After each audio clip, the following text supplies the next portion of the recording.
കിഴക്കഞ്ചേരി കരുമനശ്ശേരി കൃഷ്ണമൂർത്തി അയ്യപ്പ ക്ഷേത്രത്തിൽ ശ്രീമദ് ഭാഗവത സപ്താഹ യജ്ഞം നടത്തി.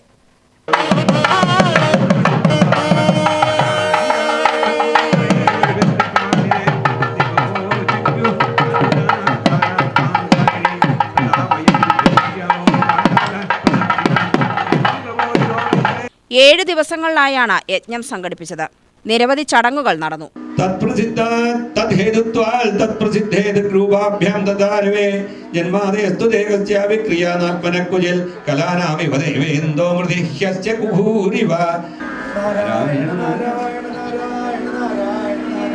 നാരായണ നാരായണ നാരായണ നാരായണ നാരായണ നാരായണ നാരായണ നാരായണ നാരായണ നാരായണ നാരായണ നാരായണ നാരായണ നാരായണ നാരായണ നാരായണ നാരായണ. എടമന വാസുദേവൻ നമ്പൂതിരി യജ്ഞാചാര്യനായി. വിദർഭ രാജ്യത്ത് ഭൈഷ്മക രാജാവ് ഭൈഷ്മക രാജാവിന്റെ പുത്രന്മാർ 5 പേരാണ്. രുക്മി, രുക്മരഥൻ, രുക്മബാഹു, രുക്മകേശൻ, രുക്മമാലി. ഇങ്ങനെ 5 ആൺകുട്ടികളാണ് അദ്ദേഹത്തിന് ഉണ്ടായത്. രാജാക്കന്മാർക്ക് ആൺകുട്ടികൾ ഉണ്ടാവുക എന്ന് പറഞ്ഞാൽ വലിയ കാര്യമാണ്. യുവരാജാക്കന്മാര് രാജ്യത്തിന്റെ ശക്തിയാണത്, രാജ്യത്തിന്റെ സുരക്ഷിത അവസ്ഥയാണത്. അപ്പൊ 5 ആളാണ് ഏട്ടന്മാരായിട്ട്.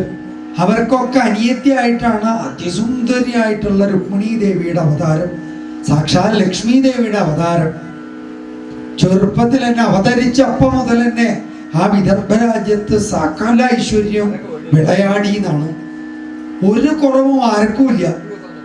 അവര് വിചാരിക്കണേക്കാൾ അധികം സന്തോഷമാണ് എല്ലാ കാര്യത്തിലും, ഐശ്വര്യത്തില് എല്ലാം കൊണ്ടും ഐശ്വര്യം വരാം. മനസ്സിനും സന്തോഷം, കുടുംബത്തിനും സന്തോഷം, രാജ്യത്തും സന്തോഷം. സന്തോഷം അല്ലാണ്ടില്ല എന്ന്. ലക്ഷ്മി ദേവി അവതരിച്ചാൽ പിന്നെ സന്തോഷം അല്ലാണ്ടുണ്ടാവൂ?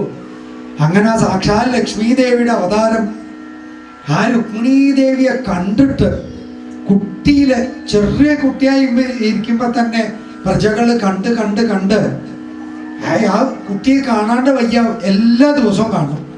അതിനു വേണ്ടിയിട്ട് മാത്രം ഒരു കൊട്ടാരം അങ്ങോട്ട് പണിതു എന്നാണ് ഭൈഷ്മകൻ. രുക്മിണി എങ്ങനെ പ്രദർശിപ്പിക്കാൻ. തൃശൂർ രാമചന്ദ്രൻ, രാമദാസ് എന്നിവർ സഹ ആചാര്യന്മാരായി. നാദസ്വരത്തോടുകൂടി രുക്മിണി സ്വയംവരം നടത്തി.